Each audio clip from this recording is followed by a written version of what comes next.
बहू बेटी नहीं बनी। सुमन अपनी शादीशुदा ज़िंदगी में बहुत खुश थी।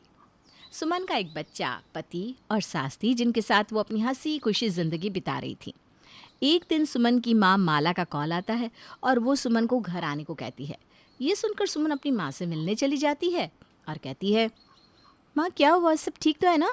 आपने अचानक से मुझे क्यों बुलाया? हाँ बेटा, सब ठीक तो है। देख, मेरे साथ मेरे कमरे में चल, फिर मैं तुझे बताती हूँ। माला सुमन को अपने कमरे में लेकर जाती है। सुमन बेटा, तू जानती है ना, तेरी छोटी बहन की शादी होने वाली है और शादी के घर में कितने काम होते हैं। 100 लोग आते हैं जाते हैं, ऊपर से लड़की की शादी में कितना खर्चा होता है, ये सब तो तुझे अच्छे से पता है बेटा। हाँ माँ, ये तो है, शादी ब्याह में खर्च तो हो ही जाता है। ना करके भी 1,00,000-2,00,000 तो लगता ही है। अब कर भी क्या सकते हैं, ये तो समाज का ही बनाया हुआ नियम है ना आप इसे ठुकरा सकती हो और ना ही मैं ठुकरा सकती हूँ। हाँ तभी तो। और तू तो ये भी जानती है कि तेरे पिताजी काफ़ी समय पहले गुजर गए थे और इस घर का खर्चा मैं और तेरी छोटी बहन ही संभाल रहे हैं। हाँ माँ, मैं ये भी जानती हूँ, लेकिन ये सारी बातें आप मुझे दोबारा से क्यों बता रही हो? आपको क्या बात करनी है, आप सीधे साफ बताइए ना। देख, इतना कह रही है तो मैं बता देती हूँ। तेरी छोटी बहन की शादी है और मेरे पास इतने पैसे नहीं कि उसकी शादी मैं धूमधाम से करवा सकूँ, और ये सारी बातें मैं तेरे अलावा किसी और से कर भी नहीं सकती। तो मैंने तुझे यहाँ इसीलिए बुलाया है कि तू पैसों से कुछ मदद कर दे बेटा। जिस तरह माँ बेटी के काम आती है, इसी तरह बेटी भी माँ के काम आएगी ना।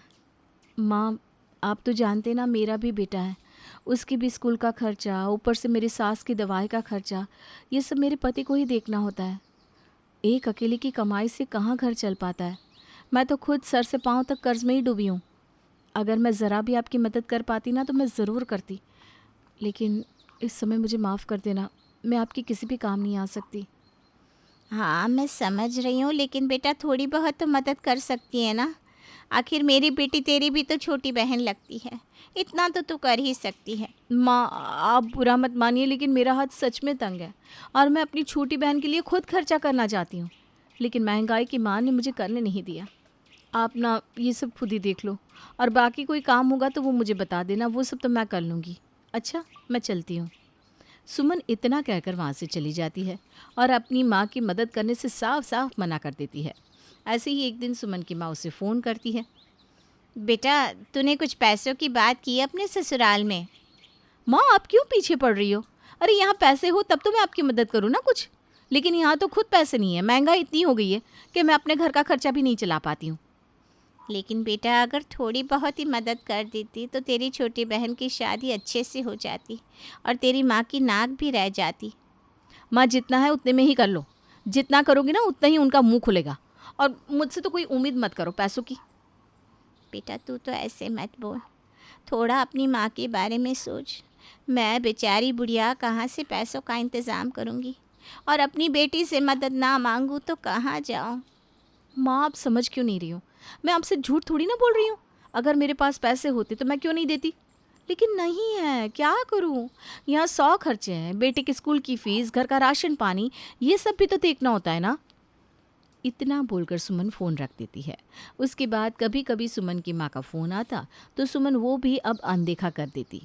ऐसा कई दिनों तक हो रहा था। सुमन की माँ काफ़ी ज़्यादा परेशान थी। एक बार सुमन की सास गीता उससे कहती है, बेटा कुछ दिन पहले अपनी माँ के घर गई थी ना, क्या हुआ, वहाँ सब ठीक तो है? कोई दिक्कत परेशानी तो नहीं है ना? तेरी बहन की शादी भी तो है कुछ दिनों में। जी माँ जी, वहाँ सब ठीक है। वो तो मम्मा को मेरी बहुत याद आ रही थी ना, तो उन्होंने मुझे मिलने के लिए बुला लिया। बाकी ऐसे कोई घबराने वाली बात नहीं है, आप चिंता मत कीजिए। ठीक है बहू, अगर तू बोल रही है तो वहाँ सब ठीक ही होगा। वैसे वो भी हमारा परिवार है, अगर कोई दिक्कत हो तो हमें हमेशा उनके साथ खड़े रहना चाहिए। हाँ हाँ माँ जी, मेरे लिए तो दोनों परिवार एक ही है, लेकिन ये भी तो होता है ना कि शादी के बाद मोह ससुराल से ज़्यादा हो जाता है, इसलिए धीरे धीरे ससुराल में ही अच्छा लगने लगता है। हाँ ऐसा अक्सर होता है, लेकिन बेटी बहू बन जाती है, लेकिन फिर भी उसे कभी भी बेटी होने का कर्तव्य नहीं भूलना चाहिए और दोनों तरफ की सोचनी चाहिए। बिल्कुल माँ जी, मैं आपकी बात से पूरी तरह से सहमति रखती हूँ। सुमन अपने ससुराल में भी किसी को अपनी माँ की हालत के बारे में नहीं बताती और ना ही उन्हें कुछ पता चलता है। एक बार सुमन सो रही होती है, तभी उसके फ़ोन पर उसकी माँ का मैसेज आता है पैसों की समस्या के बारे में। और ये मैसेज सुमन का पति अनुराग पढ़ लेता है और खुद से बात करते हुए कहता है, ये क्या, सुमन की माँ को पैसों की इतनी दिक्कत है, लेकिन सुमन ने तो मुझे कुछ बताया ही नहीं। क्यों? शायद इसलिए नहीं बताया होगा क्योंकि वो अपने मायके की परेशानी को मायके में ही रखना चाहती होगी। खैर, सुमन का मायका मेरा भी तो ससुराल है। सुमन ने नहीं बताया तो क्या हुआ, मैं तो उनकी मदद कर ही सकता हूँ। अनुराग बिना सुमन से बात किए सुमन और अपनी माँ को साथ में लेकर माला के पास जाता है। माँ जी, ये कुछ पैसे हैं आपकी बेटी की तरफ से, और मैं आपका ही बेटा हूँ। आपको कभी भी कोई भी ज़रूरत हो तो हम दोनों में से किसी को भी बता सकती हो, और अपने बच्चों को बताने में कभी भी संकोच मत करना।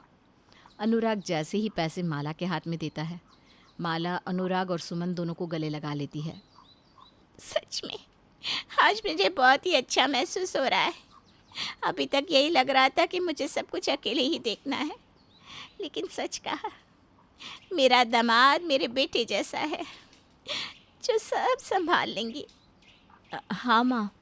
अच्छा, आप लोग बैठकर बातें करो, मैं आप सबके लिए चाय पानी लाती हूँ। माला चाय बनाने रसोई में जाती है।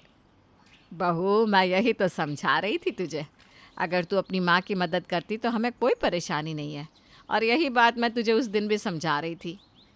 लेकिन माँ जी, मैं अगर अपने मायके की मदद करने में ससुराल के पैसे उड़ाती तो आपको ही बुरा लगता ना।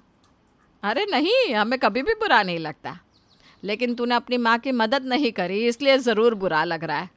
और ससुराल के पैसे, क्या तेरा पति तेरी माँ का कुछ नहीं लगता? उन दोनों का भी तो एक रिश्ता है ना, उन दोनों के बीच में तू थोड़ी ना कुछ कह सकती है। बहू तो बन गई, लेकिन बेटी नहीं बनी। हाँ माँ जी, आप सही कह रही हो, मुझे दोनों तरफ को देखना चाहिए था, मुझसे गलती हो गई, लेकिन मैं अब कभी भी ऐसा नहीं करूँगी। अपनी सास की बात सुनकर सुमन को अपनी गलती का एहसास होता है और वो फिर कभी ऐसा नहीं करती।